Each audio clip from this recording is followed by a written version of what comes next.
좋아요, 구독, 알람 설정, 댓글 달면 합격. 작년과 비교했을 때 일반 전형 같은 경우에 를 강화하고자 하는 의도가 가장 특징적이었다고 볼 수 있겠습니다.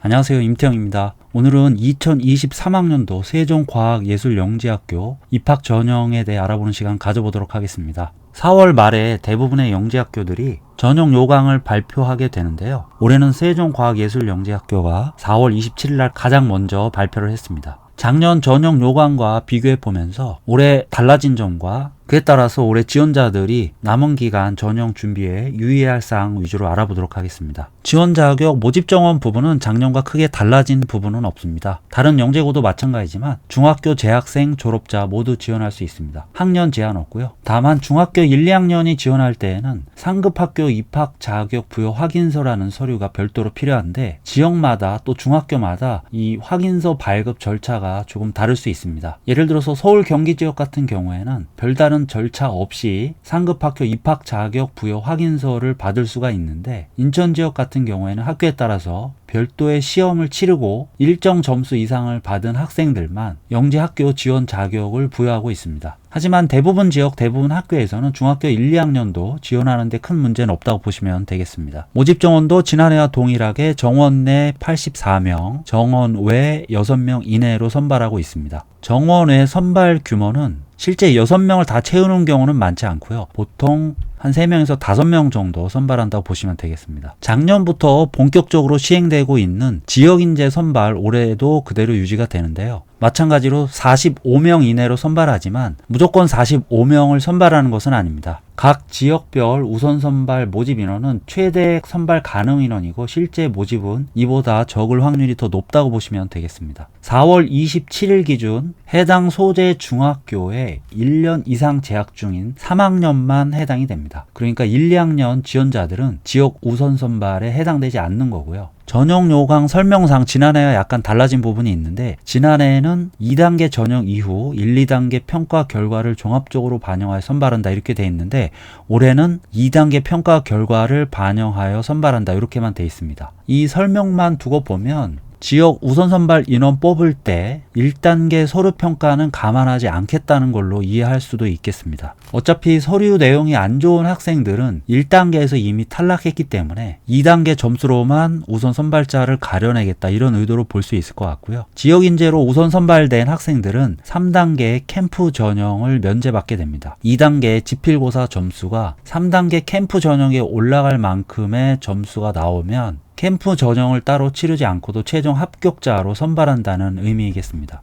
전형 일정도 지난해와 큰 차이는 없습니다. 원서 접수 한 달쯤 후에 지필고사 치른다는 점 알고 계시면 될 것 같고요. 1단계 합격자 발표가 7월 1일로 되어 있는데 1단계 합격자 발표 후에는 열흘 있다 지필고사를 치르는 거기 때문에 누구나 서류평가에서 떨어질 수도 있다는 불안감은 있겠지만 원서 접수 이후에는 무조건 2단계 지필고사 준비에 집중해야 하겠습니다. 가장 중요한 전형 방법에 대해 자세히 살펴보도록 하겠습니다. 지난해와 동일하게 1단계 서류평가, 2단계 영재성 평가, 3단계 창의융합 역량평가 이렇게 3단계로 진행이 되고요. 각 단계별 평가 내용에 대한 설명을 제가 자세히 비교해 봤는데 지난해와 약간 달라진 점은 2단계 영재성 평가에서 중학교 교육과정 내 전과정 수학과학 중심의 창의융합적 문제 해결력을 평가한다. 이렇게 설명이 되어 있습니다. 지난해에는 그냥 수학과학 중심의 창의융합적 문제 해결력 평가한다 이렇게만 돼 있었거든요. 중학교 교육 과정을 강조한 점이 특징적이라 할 수 있겠습니다. 각 단계별 선발 인원도 지난해와 크게 다르진 않을 것으로 보입니다. 1단계 통과 인원 지난해 동일하게 영재성이 있다고 판단되는 자 이렇게 구체적인 인원수를 표기하지는 않았는데요. 작년 학원가에서 추정하기로는 1단계 지원자 중에서 서류 탈락자가 전체 지원자의 대략 40에서 45% 정도 인원이 탈락한 것으로 알려져 있습니다. 올해 경쟁률에 따라서 또 어떻게 될지는 모르겠지만 세종영재고는 전통적으로 좀 경쟁률이 높은 학교였기 때문에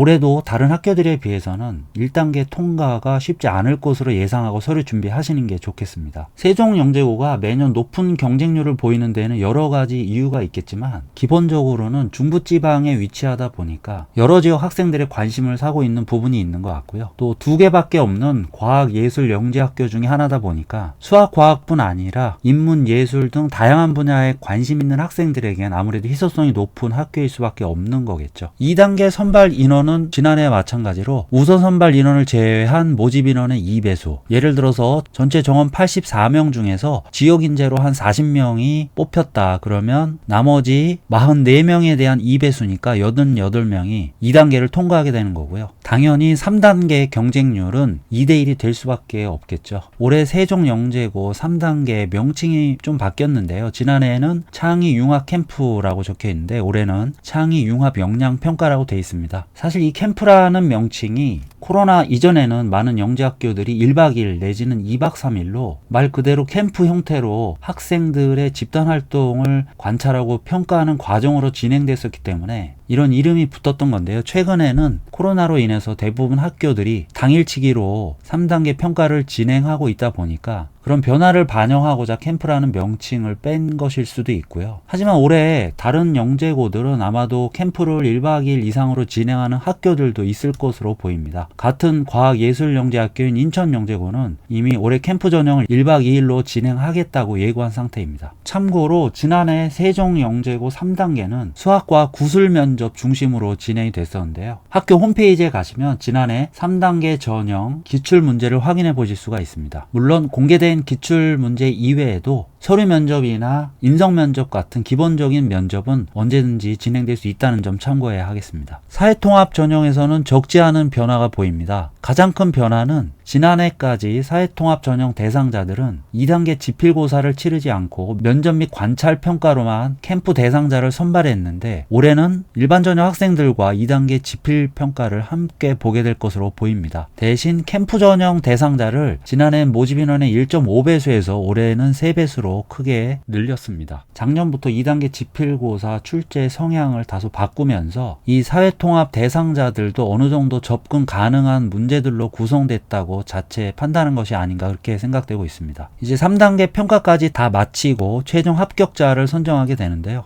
유의하실 점은 여기 보시는 것처럼 3단계 합격자 중 학년 말에 학교생활기록부 2를 제출받아 최종 합격자를 선정한다고 되어 있습니다. 8월 달에 합격했다고 남은 기간 중학교 생활을 소홀히 할 경우에는 최종 합격자에서 탈락할 수도 있다는 점 유의하셔야 하겠습니다. 다음은 제출 서류에 대해서 좀 알아볼 텐데요. 원서 접수 관련해서 한 가지 유의하실 부분이 있는데 여기 보시면 각 단계 전형에 지원해야 각 전형에 응시할 수 있다고 적혀 있습니다. 이게 무슨 말이냐면 1단계 통과했더라도 2단계 전형 별도로 접수하지 않으면 지필고사를 못 볼 수도 있다는 겁니다. 3단계도 마찬가지고요. 그래서 각 단계 통과 시마다 다음 단계에 반드시 접수를 해야 된다는 점 유의하셔야 하겠습니다. 이 부분은 영재고마다 조금 절차가 다를 수 있기 때문에 다른 영재고 지원하실 분들은 해당 학교 또 이 전형료 부분 참고하셔야 하겠습니다. 제출 서류 관련해서 유의하실 부분 작년과 크게 달라진 점은 없는데요. 중학교 1학년 재학생이 지원할 경우에는 초등학교 학교생활 기록부까지 함께 제출해야 한다는 점, 그리고 중학교 2, 3학년 학생은 중학교 학교생활 기록부만 제출하면 되겠습니다. 올해 세종영재고 자소서와 추천서 내용에 약간의 변동사항이 있는데 그 부분은 뒤에서 자세히 살펴보고요. 추천자의 담당 교과나 담임 여부가 크게 상관없다는 점이 특징적입니다. 다른 영재고에서는 추천 선생님의 교과목이나 담임 여부를 지정하는 경우가 있는데 세종은 그렇지 않다는 거고요. 물론 그렇다 할지라도 대부분은 수학과학 선생님들께 추천을 받는 게 무난하다 할 수 있겠습니다. 그 밖에 지원자 유의사항도 지난해와 큰 차이는 없습니다. 몇 년 전부터 계속 강조되고 있는 의약학 계열 진학 희망시 제재 방안 자세히 보시면 좋겠는데요.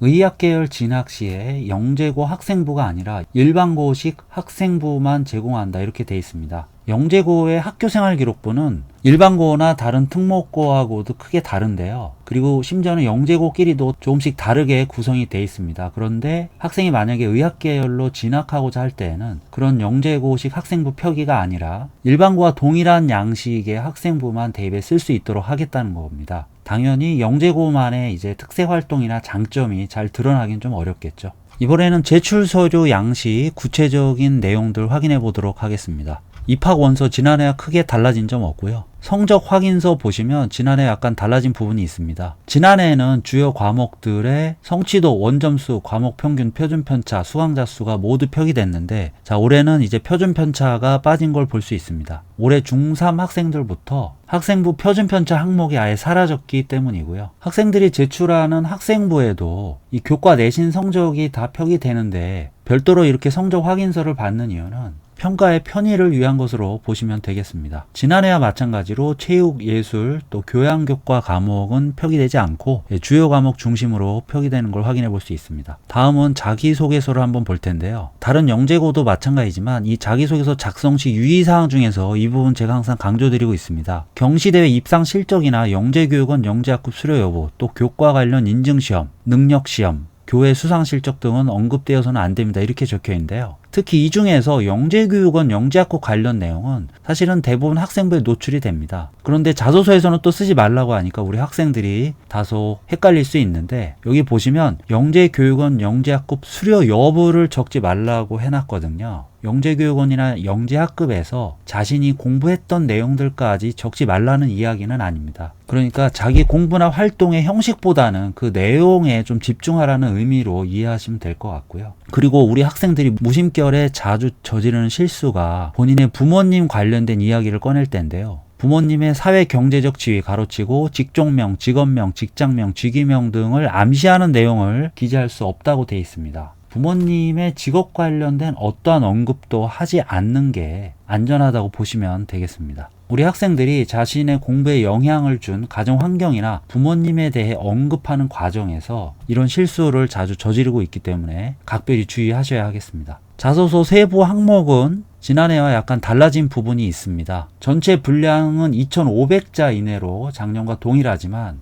일부 항목 내용과 순서가 바뀐 부분이 있습니다. 1번 항목은 수학과학 분야에 도전했던 경험, 노력, 배우고 느낀 점 지난해와 동일하고요. 2번 항목부터 좀 달라진 부분이 보이는데, 지난해 3번 항목이었던 인문, 예술, 소양, 융합적 역량, 이 부분이 올해 2번 항목으로 올라왔고요. 그리고 지난해 2번 항목이었던 가장 의미 있었던 활동은 올해 3번 항목으로 내려가면서 인성 영역으로 제한이 됐습니다. 그리고 마지막 4번 항목도 지난해에는 몇 가지 내용을 제시하고 그 중에서 학생이 선택해서 적을 수 있게 했다면 올해는 본교가 지원자를 선발해야 하는 이유를 쓰시오. 이렇게 항목을 특정해서 분량은 똑같지만 작년하고는 다소 다른 내용을 요구하고 있습니다. 제가 볼 때 우리 학생들이 작년 선배들보다 이 4번 항목 쓰기 더 좀 힘들어할 것 같습니다. 본인을 선발해야 하는 이유 적을 때 유의하실 점 한 가지만 말씀드리자면, 자신이 과학자나 공학자가 되고 싶다는 진로 희망사항이 자신을 선발해야 될 이유는 될 수 없다는 것이죠. 많은 학생들이 해당 항목을 진로 희망과 연결해서 쓰는 경우가 많은데, 진로 희망과 연관된 내용을 적더라도 반드시 자신의 장점이나 특성이 포함된 내용을 적어야 한다는 것입니다. 내가 과학자가 되고 싶은 건 나의 희망사항일 뿐이지 그것이 영재고에서 본인을 선발해야 하는 이유가 될 수는 없는 거죠. 어쨌거나 세종영재고가 이렇게 자소서 내용에 변화를 준 이유는 크게 두 가지로 나눠 생각해 볼 수 있습니다. 첫째는 평가 기준에 어떤 변화가 있을 때 당연히 변화된 기준에 맞춰 자소서 항목도 바꿔야 하는 이유가 있을 것이고요. 둘째는 과거 지원자들의 자소서 내용이 평가에 도움될 만큼 구체적이지 않았거나 항목 의도를 벗어난 경우가 많았기 때문이라고 추정해 볼 수 있습니다. 아무튼 이렇게 항목 내용을 바꾸는 게 영재고 입장에서도 쉬운 일은 아니기 때문에 어떤 식으로든 학교가 자소서 내용을 관심 있게 본다는 의미로 해석해 볼 수 있겠고요. 정성 평가를 강화하고자 하는 현재 영재고 입시 분위기와 맞물려 있다 보시면 되겠습니다.